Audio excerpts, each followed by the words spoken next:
সিরাজগঞ্জের সলঙ্গা থানা এলাকা থেকে ৫১৭ বোতল ফেনসিডিল সহ ৩ মাদক ব্যবসায়ীকে গ্রেপ্তার করা হয়েছে।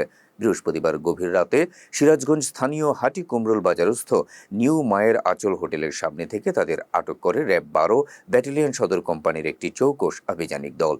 এ সময় এই ৩ মাদক কারবারির কাছ থেকে অভিনব কায়দায় লুকিয়ে রাখা ৫১৭ বোতল ফেনসিডিল উদ্ধার করা হয়। একই সাথে মাদকদ্রব্য বহন ও ক্রয় বিক্রয়ের কাজে ব্যবহৃত একটি ট্রাক জব্দ করা হয়।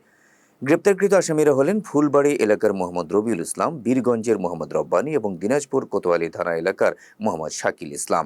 র্যাব জানায়, আসামিরা দীর্ঘদিন ধরে সিরাজগঞ্জ জেলাসহ দেশের বিভিন্ন স্থানে মোবাইলে যোগাযোগের মাধ্যমে ফেনসিডিল ক্রয় বিক্রয় করে আসছিল।